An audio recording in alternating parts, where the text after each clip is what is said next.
Oke, bismillahirrahmanirrahim. Assalamualaikum warahmatullahi wabarakatuh. Kembali lagi bersama saya Dimas Kurniawan di channel Dimas Kurniawan juga.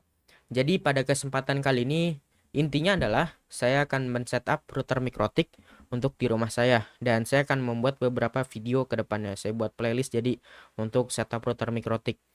Kenapa saya buat seperti itu? Karena saya nggak cuma konfigurasi sharing internet aja di router mikrotiknya.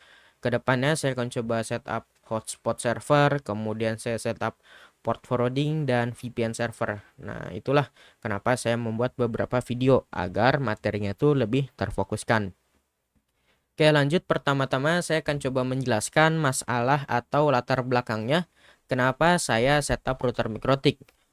Masalah yang pertama adalah, jadi saya ini kan berlangganan FTTH ya, service FTTH, fiber to the home ya, seperti ISP-nya tuh kayak ada IndiHome, MyRepublic, XL, eh, dan lain-lain gitu. Nah, kalau kita berlangganan FTTH itu kan dapat modem ONT. Nah, modem ONT-nya itu kan fungsi itu yang untuk menyebarkan wireless-nya dia di rumah kita ya. Nah, kebetulan modem ONT-nya saya taruh nih di ruangan tamu di bagian depan rumah saya dan kamar saya bagiannya ada di belakang. Nah, itu masalahnya.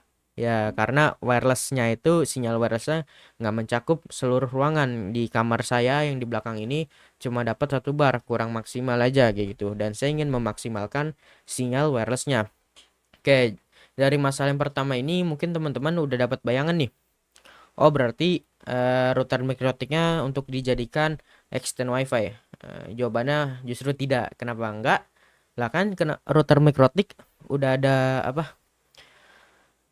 Interface WLAN-nya. Kenapa nggak dipakai aja, Bang? Ya karena router mikrotik di sini yang saya pakai adalah router mikrotik Hub Lite ya. Ya ini seri bawah, ini harganya kalau teman-teman cek di e-commerce juga cuma 300 ribuan gitu. Kalau saya setup untuk nanganin klien wireless juga dan saya men-setup service-service kayak hotspot, kemudian port forwarding, kemudian apalagi kalau saya main QoS dan saya juga mau main VPN server. Kalau saya layanin klien dari wireless juga, dia broadcast wireless juga. Itu informasinya yang saya dapat dari teman saya.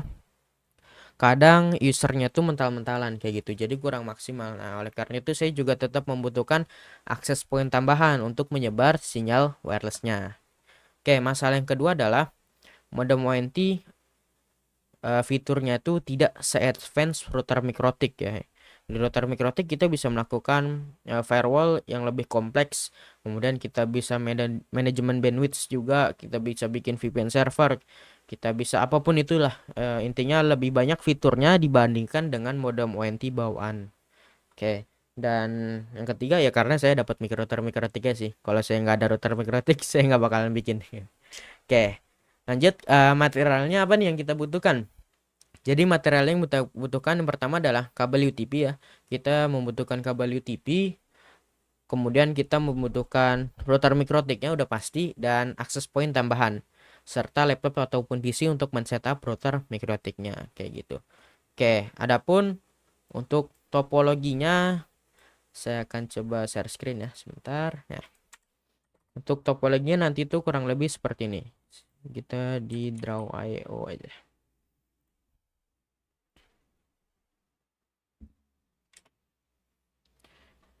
Simpannya ke Prenti buat diagram kosong ya.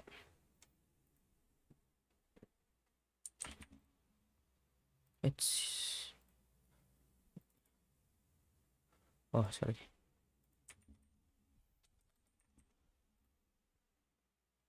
Oke. Nah jadi ada router, router. Oke, ini misalkan modem ONT-nya. Ini modem ONT-nya ya. Kemudian nanti di bawahnya itu saya pasang router mikrotik yang ini aja deh. Oke, ini router mikrotik. Top. Kita tarik. Oke. Oke, dari modem ONT masuk ke router mikrotik dan dari router mikrotik di sini kita cari access point. Access point yang bagus mana ya? Dari router mikrotik kita tarik ke access point untuk fungsinya adalah mengextend sinyal wirelessnya. Jadi yang menyebarkan wirelessnya itu bukan si router mikrotiknya, tapi si access point ini. Karena kita ingin menghemat resource yang ada pada router mikrotiknya. Dan pengetahuan saya, kalau kita menggunakan router mikrotik yang kayak gini dan menjalankan service yang agak banyak juga, jadi ya tadi udah saya bilang ya, wirelessnya kadang suka mental-mentalan kayak gitu. Oke, ini teman-teman screenshot aja untuk topologinya kurang lebih seperti ini. Oke, lanjut aja kita ke setup router mikrotiknya. Oke, yang pertama-tama kita hidupkan dulu router mikrotiknya. Kalau udah hidup, kita hubungkan antara router mikrotik dengan ONT menggunakan kabel UTP. Dan di modem ONT kita bebas sih colok di port berapa aja karena sama aja. Dan di router mikrotiknya juga bebas juga sebenarnya, tapi di sini saya akan coba colok di port header 1 supaya lebih rapi aja, dan memang udah kebiasaan kalau uplink saya taruh di header 1. Kalau sudah kita hubungkan antara router mikrotik dengan ONT, tinggal kita hubungkan, kita tarik lagi kabel UTP dari router mikrotik ke access point yang ke bawahnya lagi. Dan itu kalau misalkan untuk yang ke bawah atau ke endpoint biasanya saya gunakan dari port yang terakhir. Jadi di sini saya gunakan port 4 ya. Sebenarnya bebas saja karena nanti kita akan bridge seperti itu. Dan di access pointnya, nah di access pointnya ini teman-teman bebas ya colok di mana aja juga. Kalau saya sih colok di yang Ethernet LAN-nya, bukan yang WAN. Kalau misalkan access point teman-teman itu ada port WAN, jangan colok di WAN itu, tapi di LAN-nya aja. Supaya apa? Supaya nanti user yang terkoneksi dengan access point itu satu broadcast domain atau satu network dengan si router mikrotiknya ya. Oke, kita lanjut masuk konfigurasi router mikrotiknya. Kemudian ini yang kabel abu-abu sebelahnya ini saya colokkan atau hubungkan ke laptop saya ya. Jadi otomatis karena ini kan port LAN ini satu broadcast domain ya, switch ya, sama aja kayak switch atau hub gitu. Nah otomatis router mikrotiknya ini terkoneksi dengan laptop saya, yang mana nanti kita langsung bisa remote router mikrotiknya dari laptop saya. Oke, kalau udah selesai menghubungkan antar tadi ya, dari modem ke mikrotik, dari mikrotik ke access point, dan dari access point yang di ujung itu saya coba hubungkan ke laptop saya. Nanti kalau udah kayak gitu, kita tinggal lakukan konfigurasi router mikrotiknya dulu awalnya. Oke, aplikasi yang harus teman-teman siapkan itu adalah aplikasi Winbox ya, untuk meremote router mikrotik. Oke, aplikasinya tuh kurang lebih seperti ini. Nah, di sini connect board. Nah, di sini ada nih tuh kedetek ya MAC address-nya dengan IP address-nya dan identitasnya mikrotik, dan boardnya juga sama RB941. Nah, ini router mikrotik yang di ruang tamu itu yang tadi sudah kita setup. Untuk pertama-tama kita connect by MAC address dulu. Kemudian loginnya admin dan passwordnya kosong. Nah, ini adalah password atau username default dari router mikrotik. Kita connect. Oke. Karena di sini kalau saya lihat sudah ada konfigurasi bawaannya ya. Konfigurasi dari sananya. Kita coba reset dulu router mikrotiknya. Teman-teman bisa pakai command line, tinggal sistem reset ya, atau pakai GUI. Tinggal klik aja ke tab system, kemudian reset configuration, kemudian kita no default configuration supaya menghilangkan default konfigurasinya. Kita reset. Oke, kita tunggu sampai router mikrotiknya sudah nyala lagi. Nah, ini kan udah putus nih teman-teman. Ini tuh kalau saya ketik nggak bisa, ini udah putus. Kita coba exit, kemudian kita buka Winbox-nya lagi. Oke, ini belum terdetek. Kita tungguin aja sampai router mikrotiknya itu udah selesai reset dan sudah menyala.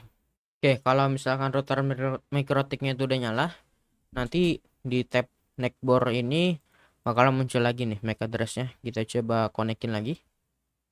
Oke, nah ini udah masuk. Oke, yang pertama apa? Yang pertama kita setup identitasnya dulu ya. Sistem identity set name. Nah, name-nya apa? Kita namain Ermin apa ya? IGW Dimas. Nah, oke, di sini udah berubah nih. Tadinya Mikrotik udah berubah jadi R strip IGW strip Dimas. Oke, selanjutnya adalah kita harus mengganti usernya. Karena kan semua orang tahu ya, user default Mikrotik itu adalah username-nya admin dan passwordnya kosong. Kalau nanti semua orang tahu bahaya ya, bisa connect ke sistem kita. Jadi yang pertama kita masuk ke tab sistem, kemudian user, kemudian kita buat user baru, sesuaikan aja. Kemudian grupnya full dan kita masukkan passwordnya.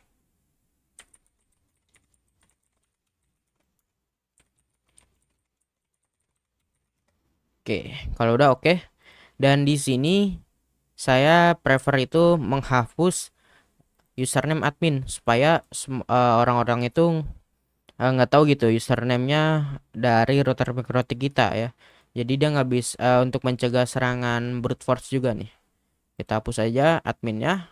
Kemudian kita coba session, kemudian disconnect. Oke, kita coba login lagi pakai admin. Lihat, dia nggak bakal bisa, error ya. Kita masukkan username yang udah kita buat.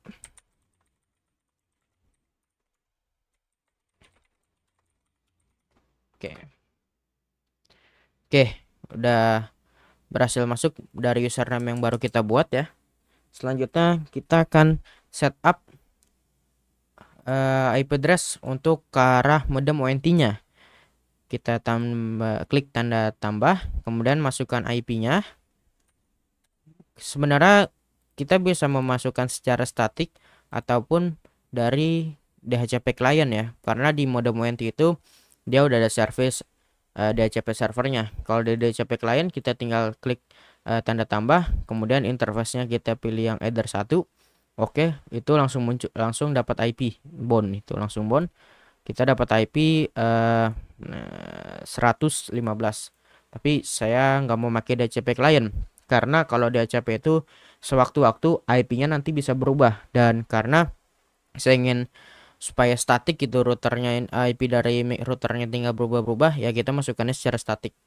Oke. Dan sebelum kita konfigurasi IP tadi terlewat, kita tahu saya biasanya membuat bridge terlebih dahulu. Saya buat bridge dengan nama misalkan untuk internet. Kemudian saya buat bridge lagi untuk yang ke bawah LAN, saya namain LAN. Oke, kemudian kita daftarkan portnya. Yang ke internet itu kan nanti di Ether 1 ya, yang ke modem ONT. Jadi kita masukkan interface-nya ke bridge internet. Oke, kemudian kita masukkan selain interface Ether 1 ke dalam bridge LAN. Contoh Ether 2 kita masukkan ke bridge LAN. Kemudian Ether 3 kita masukkan ke bridge LAN. Dan Ether 4 kita masukkan ke bridge LAN. Oke, sudah selesai seperti ini. Nah, kalau teman-teman masih belum tahu kenapa saya membuat bridge ya, jadi portnya itu jadi kita nggak konfigurasi di port fisik, kita konfigurasi di port virtual. Nah, untuk mengantisipasi jika misalkan nih contoh kecilnya ya, kita kan config atau kita colokkan kabel UTP dari modem ONT itu kan di Ether 1. Nah, kemudian kita udah config misalkan IP address-nya di Ether 1. Nah, kalau misalkan Ether 1-nya rusak, otomatis kita harus config ulang di Ethernet lain. Nah, kalau misalkan kita membuat bridge, jadi kalau portnya rusak, ya tinggal kita ubah aja Ether 1, misalkan kita ganti ke Ether 2 gitu, tanpa merubah konfigurasi yang udah kita buat kayak gitu. Nah, itu tujuannya kenapa saya membuat bridge. Oke, jadi di sini kita assign IP address, kemudian kita tambah addressnya adalah 192.168.100 ya. Ini networknya, network dari modem ONT saya. Ini harus sesuai. Kemudian untuk host ID-nya di sini saya ngambil 100 juga ya. Oke, 100 biasanya menggunakan 124. Nah, untuk lebih pastinya teman-teman coba lihat aja gitu. Kemudian di interface-nya ditaruh bukan di Ether 1 karena kita udah membuat bridge, teman-teman. Kita taruh di internet. Oke. Oke, setelah kita sudah menambahkan IP di interface internet, di bridge internet yang mana sebenarnya dari interface port 1, kita ping dulu nih ke arah Modem UNT-nya udah connect belum? 192.168.101. Oke, lihat di sini udah reply ya, kita ngeping. Nah, ping ini kan untuk mengecek reachability daripada suatu host kita ya, suatu tujuannya gitu. Ini udah reply berarti udah oke. Kemudian kita membuat IP address lagi aja lah. Kita tambahkan IP address 192. Ini bebas nih kalau yang ini ya. Bisa teman-teman pakai 10 10 10. Intinya adalah range IP private ya. Itu kalau teman-teman belum tahu juga IP public IP private, teman-teman coba-coba aja baca ya. Oke, saya coba pakai 192.168, enaknya berapa ya? 11.1 ya. Karena angka 11 ini kayak spesialnya gitu di saya. Kita pakai /24 aja karena ya cukup lah. Sebenarnya bisa aja sih pakai di bawahnya, kita bisa pakai /25 atau bahkan /27 pun masih aman untuk di rumah saya. Tapi nggak apa untuk ngambil spare aja gitu. Dan kita taruh di interface LAN gitu. Bukan di interface 4 tapi di interface LAN karena kan interface 4 ini udah bagian dari interface LAN. Oke. Nah, kalau udah kayak gini kita coba ping. Nih, kita ping internet ya, ping 888. Nah, no root to host. Kenapa? Karena kita belum config default root di router mikrotiknya. Caranya ke tab IP, kemudian ke routes, dan kita tambahkan root. Destinationnya biarin 000 karena kita nggak bisa routing internet ya. Ada banyak banget IP yang ada di internet, baik banget network yang ada di internet. Jadi ya semua network kita arahkan ke gateway 192.168.101. Nah, ini adalah alamat IP dari modem ONT gitu. Langsung oke. Dan kalau kita ping 88 lagi, lihat udah reply. Oke, berarti udah bisa terkoneksi ke internet. Nah, kita coba sekarang ping pakai domain, ping google.com. Lihat, di sini error ya. Muncul log seperti itu. Ini kenapa? Karena kita belum setup DNS-nya, teman-teman. Ya. DNS kalau teman-teman nggak tahu, baca lagi aja. Oke, servernya kita masukkan aja IP dari ONT-nya. Kemudian di sini kita masukkan OpenDNS 888 gitu. Biasanya sih saya config-nya seperti ini, dan jangan lupa di allow remote request supaya IP dari router mikrotiknya ini bisa kita jadikan sebagai DNS server juga gitu. Supaya dia nge-resolve gitu ya. Oke. Nah, kalau udah coba kita ping Google lagi. Oke, ping google.com udah aman kayak gitu, teman-teman. Nah, selanjutnya tinggal kita setup DHCP server yang ke bawah nih. Karena di sebentar saya matikan wifi. Oke, nih saya buka CMD, saya coba ipconfig. Lihat di Ethernet ini, coba ipconfig /renew. Sebentar,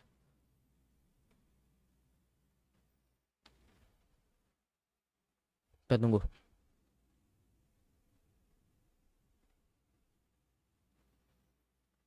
Oke, kita ipconfig lagi.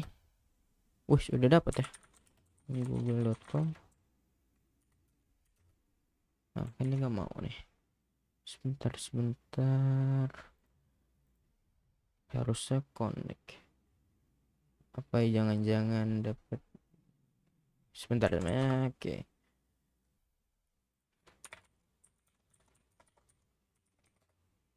Oh iya, jadi dia masih dapat DHCP servernya dari router tenda saya. Saya connect dulu. Saya mau mematikan service DHCP-nya. Oh, udah mati ya. Berarti ini dari bekasan tadi nih. Nanti sebenarnya kalau kita rilis sih kayak hilang nih. Ipconfig /release. Oke, lihat di Ethernet 2-nya, kemudian kita renew. Ini di internet 2 ini yang karena ini di interface yang saya gunakan di laptop saya. Kalau ini untuk interface VMware. Oke, kita tunggu ya. Sabar ya, teman-teman.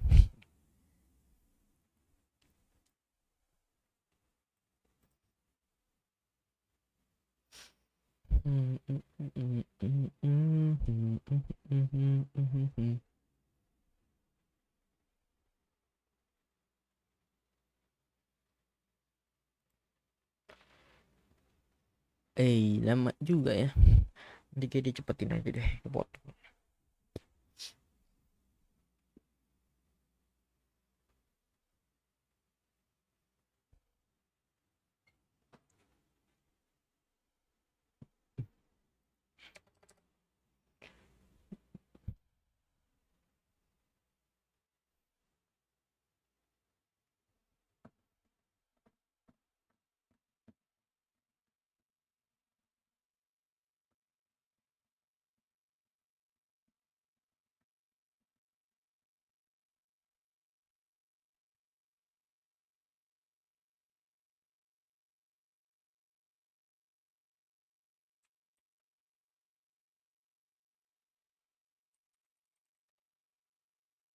Oke, di sini di Ethernet 2 atau laptop saya ini nggak mendapatkan DHCP server. Nah, IP-nya nih dapat IP APIPA.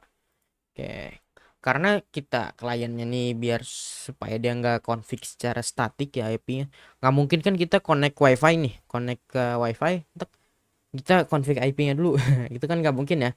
Ya user mah pengen dapat ya klik ya langsung aja connect, nggak perlu config IP-nya, nggak perlu tahu IP-nya gitu ya. Nah, itu kan kita harus setup DHCP server. Nah, kita setup dulu nih DHCP servernya. Setup DHCP ke tab IP, kemudian DHCP server, DHCP setup. Kita pilih yang ke LAN. Oke, seperti ini. Langsung aja next next next. Dan kita lihat lagi di command prompt kita ipconfig. Oke, ipconfig/renew ya. Kita coba cari DHCP servernya. Apakah sudah dapat DHCP dari lihat. Di sini kita sudah mendapatkan IP dari router mikrotiknya. Nah, gateway-nya ke 11.1, ini yang ke router mikrotik kita dan ini IP kita 11.254. Tapi kalau kita coba ping google.com, nah di sini masih belum connect. Kenapa teman-teman? Karena di sini kita belum config firewall NAT ya.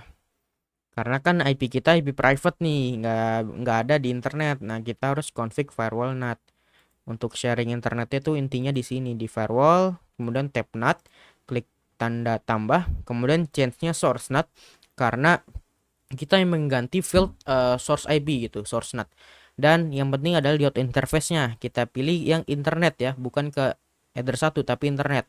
Ya, karena kita udah membuat bridge. Kemudian ini lanjut aja ke tab action, kemudian actionnya adalah mask query ya, masking itu. Langsung saja di oke.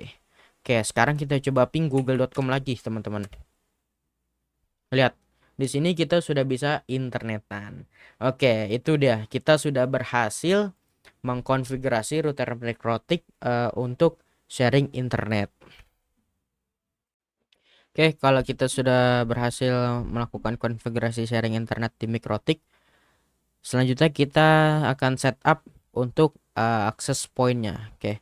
Jadi kalau teman-teman akses pointnya masih bawaan pabrik ya, konfigurasinya belum diutak-atik baru didupin, itu biasanya ada DHCP servernya. Jadi untuk kabel yang dari router mikrotik, teman-teman cabut dulu tuh yang ke arah yang dari router mikrotik yang dicolok di akses point teman-teman. Teman-teman cabut supaya nggak bentrok DHCP-nya, nggak dapat dari si router mikrotik gitu. Jadi supaya laptopnya nih connect dulu ke access point-nya supaya kita bisa meremote atau mengakses access point-nya. Oke, di sini ketika saya coba cabut untuk uplink yang ke arah mikrotik dari access point dan saya coba reset juga access point-nya supaya sama gitu, kita setup dari sama-sama dari nol ya. Di sini saya mendapatkan IP 192.168.0.100. Nah, ini adalah IP default dari access point tenda saya. Jadi kita tinggal panggil aja IP-nya di web browser 192.168.0.1 dan ini untuk konfigurasinya itu teman-teman coba-coba aja karena sama sih sebenarnya tapi nggak identik gitu, sama yang penting tahu konsepnya. Kayak teman-teman mau ngubah akses ID ya cari aja tab di wireless setting kayak gitu ya. Kayak di sini yang pertama adalah saya mau setup untuk wireless settingnya. Saya mau maksimalin di frekuensi 11 BGN dan SSID-nya saya mau ganti menjadi hotspot apa ya, mungkin yang keren hotspot Dimas gitu. Dan ya tinggal kita apply. Oke. Ini kita udah berhasil ganti SSID, dan saya untuk wireless security-nya saya mau disable aja. Wireless security-nya berarti nggak dipasportin dong, Bang. Iya, di sini saya nggak pasportin karena saya mau pakai portal login hotspot nanti di Mikrotik. Jadi user untuk melakukan autentikasinya itu by portal login ya. Jadi saya disable, apply, dan di DHCP server, di sini DHCP servernya saya matikan, apply udah dimatikan, dan untuk LAN setting juga IP-nya ini saya mau samakan dengan si IP network yang dari router Mikrotik ya. Saya ganti ke berapa ya bagus ya, 11 gitu. Apply. Oke, selesai. Nah, nanti kalau udah kita coba lihat ya SSID-nya kedeteknya apa di sini. Oke, hotspot Dimas nih di sini. Saya coba nyalakan WiFi di laptop saya. Ini udah kedetek hotspot Dimas. Oke, kalau udah kayak gitu, tinggal kita colokkan lagi uplink yang dari router Mikrotik.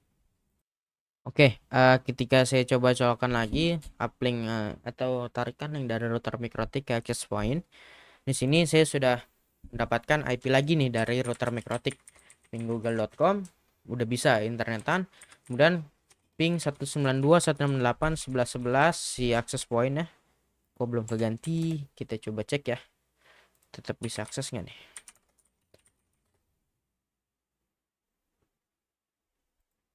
Atau IP dari access point-nya nggak keganti ya. Harusnya sih ganti ya. Oke, gampang lah ya. Kita sebenarnya juga nggak perlu bisa akses point lagi karena fungsi access point ini cuma menyebar sinyal wireless. Oke, untuk video yang pertama, chapter yang pertama sudah selesai. Kita sudah berhasil mengextend wifi dan kita konfigurasi sharing internet di Mikrotik ya, dan kita setup akses point, narik kabel. Nah, oke. Kita lanjut di video berikutnya untuk melakukan DMZ ya. DMZ dulu baru kita hotspot. Oke, sampai jumpa lagi di video berikutnya.